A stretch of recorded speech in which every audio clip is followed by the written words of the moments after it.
9 August 2026 তারিখ সকাল আনুমানিক 10:30 রাজধানীর ডিএল ফিলিং স্টেশনে 1,21,00,000 টাকা ব্যাংকে জমা দেওয়ার উদ্দেশ্যে লাল রঙের ছোট কাভার্ড ভ্যানে করে নিয়ে যাওয়ার সময় সশস্ত্র ডাকাত দল পথরোধ করে এবং এই বিপুল পরিমাণ অর্থ লুট করে নিয়ে যায়।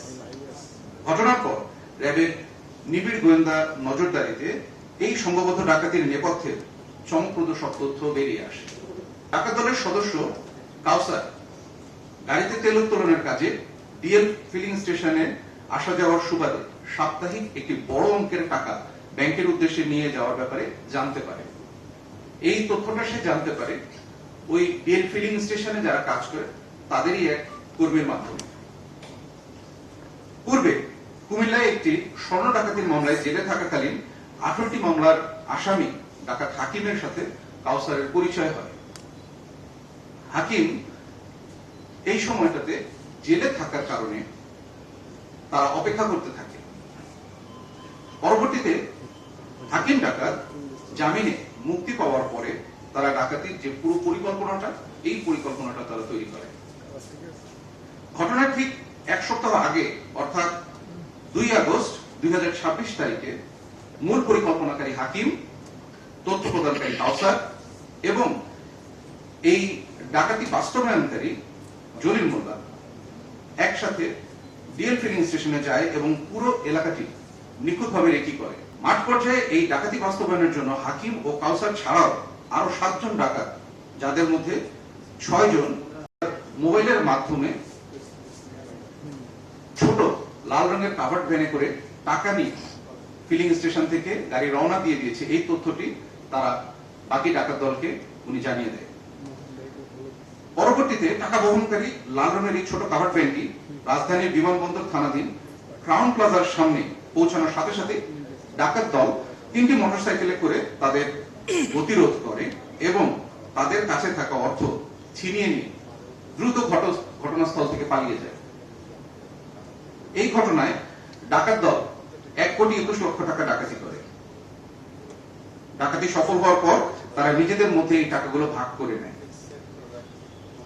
মেইন যে সর্দার অর্থাৎ জলিল মোল্লা আনুমানিক 53 লক্ষ টাকা তার কাছে রাখে, যে এই ডাকাতির সময় মোটরসাইকেলে ছিল এবং তার হাতে একটি পিস্তল ছিল। আপনারা সিসিটিভি ফুটেজে দেখেছেন। তার আরেকজন সহযোগী ছিল সাগর বড়াই, সে আনুমানিক 14 লক্ষ টাকা ভাগে নেয় এবং ডাকাতির সময় তার হাতেও পিস্তল ছিল। ইতিমধ্যে ডিবি কর্তৃক গ্রেফতারকৃত হয়েছে এবং তার কাছ থেকে আনুমানিক 12 লক্ষ টাকা সে সময় উদ্ধার করা হয়েছে। অপর সহযোগী ছিল মুস্তাফিজ, যে তথ্যদাতা হিসেবে পাশে উপস্থিত ছিল, তার কাছে আনুমানিক 14 লক্ষ টাকা ছিল। শওকত হোসেন দীপু আনুমানিক 10 লক্ষ টাকা পেয়েছে।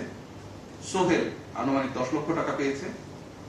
আলী, যে ওই ডাকাতির সময় যার হাতে চাপাতি ছিল, সিসিটিভি ফুটেজে দেখা গিয়েছে, তার সে আনুমানিক এই ডাকাতির ভাগ হিসেবে 10 লক্ষ টাকা পেয়েছে এবং শওকত হোসেন দীপু আরেকজন অজ্ঞাত সহযোগীকে সাথে করে নিয়ে গিয়েছিল, সেও আনুমানিক 10 লক্ষ টাকা এই ডাকাতির ভাগে পেয়েছে।